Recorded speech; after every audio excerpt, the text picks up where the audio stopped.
Assalamualaikum warahmatullahi wabarakatuh.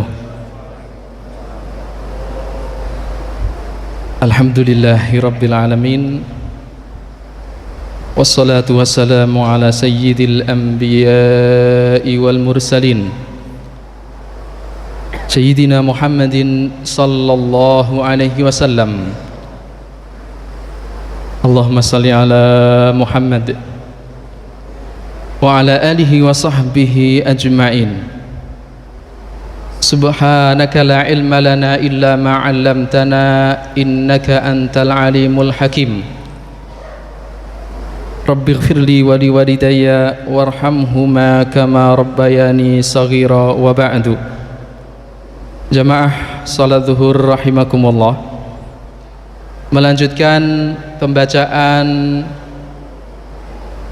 hadis baginda Rasulullah sallallahu alaihi wasallam. Hari ini kita sampai pada hadis yang ke-27. Hanya saja hadis yang ke-27 ini bukan termasuk hadis dari baginda secara langsung dengan riwayat yang sahih, tetapi bagian dari athar, riwayat yang sampai kepada generasi sahabat dengan sanad atau jalur riwayat yang sahih.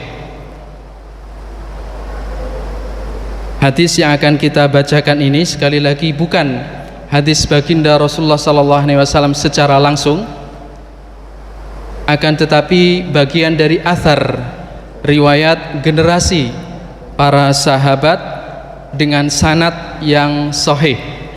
Artinya apa? Meskipun hanya sampai kepada generasi sahabat, tetapi sudah mencukupi syarat sanad yang kuat, sahih, maka athar ini dapat dijadikan sebagai salah satu dalil dalam tuntunan syariat. Riwayat tentang adab sholat berjamaah ketika dalam safar atau perjalanan.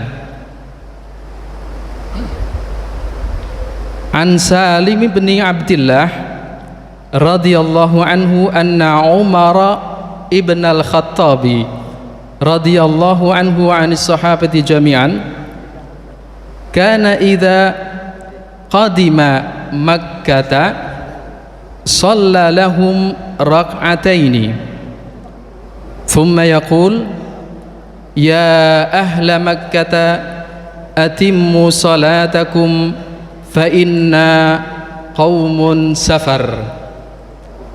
Ya ahla Makkah atimmu salatakum fa inna qaumun safar. Diriwayatkan dari generasi tabi'in yang bernama Salim bin Abdillah. Salim bin Abdillah ini putranya, Salim ini putranya Abdullah, yang tidak lain putranya Umar bin Khattab. Jadi cukup unik.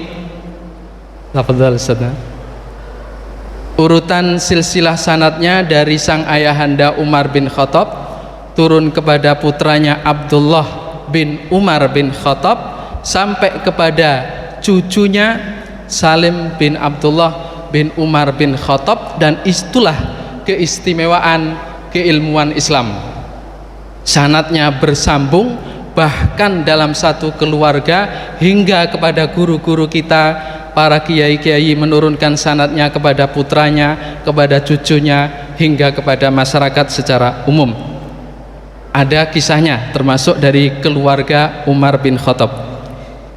Setiap kali Umar bin Khattab sampai di Mekah, dari Madinah Munawwarah maksudnya, pasti menunaikan sholat 2 rakaat, yaitu sholat qashar yang bisa diringkas, sholat zuhur, asar, dan isya. Pasti sholat 2 rakaat, dan pasti dijamak antara zuhur dengan asar, maghrib dengan isya.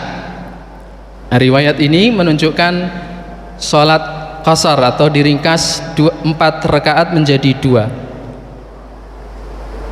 Riwayat yang pertama ini menunjukkan Umar bin Khattab meskipun dalam safar atau perjalanan sholat berjamaah 2 rakaat, beliau ditunjuk sebagai imam.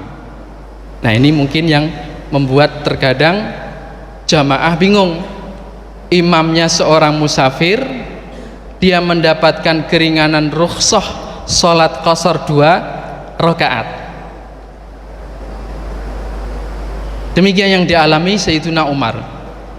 Beliau sholat 2 rakaat, kemudian di akhir sholat setelah salam, beliau berkata kepada jamaahnya, ya ahla Makkah, kepada jamaah dari penduduk Mekah, artinya yang mukim, tidak safar, ya, tidak mendapatkan rukhsah sholat qasar, atimmu sholatakum, sempurnakan sholat kalian yang seharusnya 4 menjadi tetap 4, tidak boleh ikut di qasar. Fa inna qaumun safar, karena kami rombongan yang sedang dalam perjalanan atau safar. Riwayat ini yang pertama menunjukkan bagi seorang musafir yang memang dipercaya oleh masyarakat, terutama rombongannya, untuk memimpin sholat menjadi imam, maka diperbolehkan untuk menjadi imam meskipun jamaahnya ada yang safar, ada yang mukim. Bagi yang safar ikut imam sholat 2 rakaat, bagi yang mukim menyempurnakan, artinya menambah 2 rakaat lagi. Baik, yang kedua, apakah imam harus mengucapkan dengan berbahasa Arab atimmu sholatakum fa inna qaumun safar? Tidak, imam boleh menggantinya dengan bahasa yang dipahami jamaah karena sudah selesai sholat, dan narasinya atau redaksinya boleh asalkan jamaahnya faham. Boleh di awal sebelum sholat dilaksanakan, boleh di akhir ketika akan dilaksanakan sholat. Misalkan imam akan menginformasikan jamaah, kami ditunjuk untuk imam, silahkan nanti menyempurnakan menjadi 4 rakaat karena kami sedang dalam safar, atau lebih ringkas boleh, asalkan jamaahnya yang penting faham. Berikutnya, sholat jamaah karena fadilah dan kedudukannya sangat luar biasa, meskipun kita dalam perjalanan tetap disyariatkan untuk berjamaah. Ya, ketika kita transit misalkan di rest area Salatiga, tetap disunahkan untuk menegakkan sholat berjamaah. Kalau misalkan di situ sudah ada jamaah pertama di masjid itu, maka orang-orang yang sedang musafir boleh memilih salah satu pilihan dari 2 pilihan. Yang pertama, ikut berjamaah dengan 4 rakaat lengkap, atau menunggu jamaah pertama selesai kemudian menegakkan sholat berjamaah dengan qasar. Kami ulangi lagi, sholat berjamaah karena keutamaannya sangat besar, meskipun kita dalam safar atau perjalanan, maka ada 2 pilihan. Yang pertama, silahkan ikut jamaah yang sudah ada dengan 4 rakaat. Dalam madhab Syafi'i itu afdol, untuk ihtiyat, lebih berhati-hati dan mendapatkan fadilah jamaah yang pertama. Yang kedua, untuk melaksanakan rukhsah keringanan sholat qasar, asalkan setelah jamaah yang pertama sudah selesai. Kenapa? Karena prinsipnya dalam satu masjid tidak boleh ada jamaah lebih dari 1, apalagi masjidnya sangat kecil. Kecuali kalau masjidnya sangat besar sekali, jamaah yang di depan tidak mengganggu jamaah paling belakang, maka silahkan membuat jamaah sendiri.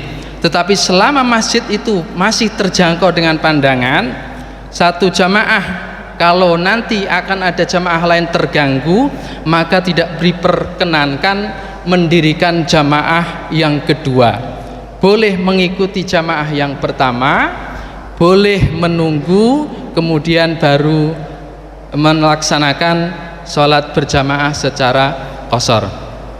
Bagi jamaah yang makmum terlambat, masbuk, yang safar, ya demikian. Bagi yang kemudian yang mukim, masyarakat sekitar, pilihannya hanya satu, mengikuti jamaah yang ada.